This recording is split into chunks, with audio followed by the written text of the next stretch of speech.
Laine turned Cuchulain over towards the ground. He began to choke the water out and laid on his back again. She looked in the direction of the embankment where the other half of the spear had landed. Cuchulain held the pointed end close to his chest, like a knight in a museum, and she left him that way. She found the spear in a pile of uprooted weeds. Beside it, mushrooms grew around a wise, mature tree.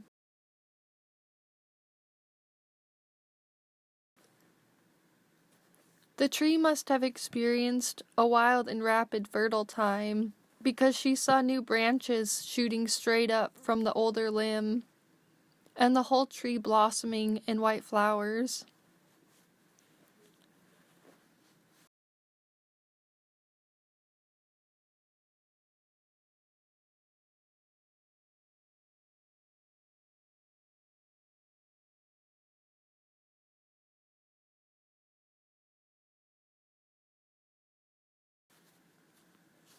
She saw the mushrooms as children coming to lend a hand to her gentle cause.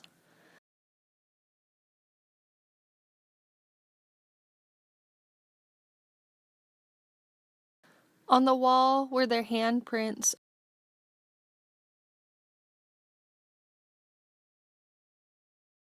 They were there, and then they were gone.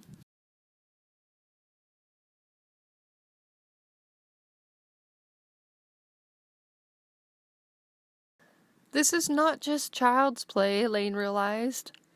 It was an example of novices engaging in the work of adults in their community.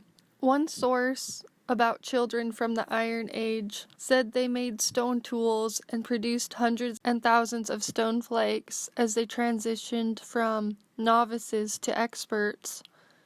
She wondered if Iron Age children were the same as those today, whether soldiers in times of war, caretakers for younger children, children around the world and across time seemed to play important roles in their communities, even if they didn't leave a significant mark in the archaeological records. It made her thankful she could be a positive influence for the kids at the school where she worked as a substitute teacher. Since there was little to no remains of those possessions owned by the builders of the Corlea Trackway, and since children had little to no possessions, children built the Corlea Trackway. The magnitude of the feats children were able to accomplish, like watching them singing at a school assembly, a song they had practiced many times.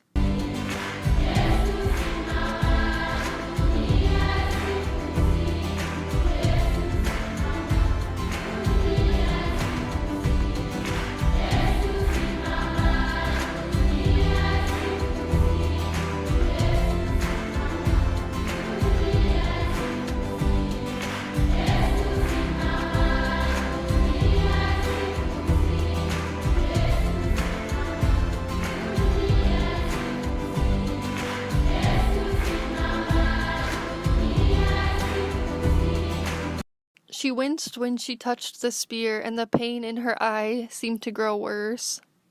It left her with a distorted view of herself, and seemed to drain all her energy. trying to find something that wasn't hers in the first place. She decided she'd return it quickly and be done with it, but healing ended up taking her a little longer.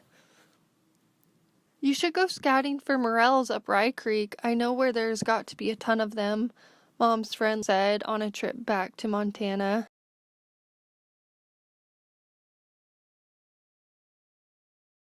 "They usually come a few summers after a forest fire or one of those controlled burns," Lisa said. After she had gone, Mom said, "Lisa always says she knows where to find mushrooms or huckleberries, but every time I've gone up with her, we never find a single thing."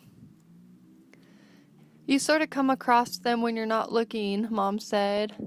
And it was as if no sooner that she said this, that Laine was no longer at Mom's, but on a plane, and then back in Boston.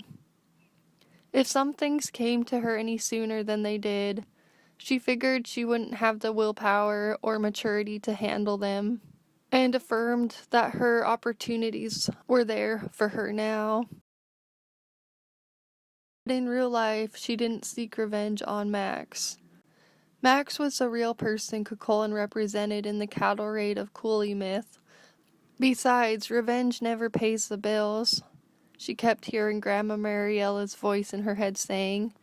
She was a practical woman, Grandma Mariella. Only hard work can do that. Basically, she was saying, learn to forgive others and work on yourself. Maybe the story she was writing was for anyone who started out with a very different vision of their life than what it had turned out to be. She couldn't have been the only one who had got attached to an idea or a person and had been disappointed. Deluso was disappointed in Italian.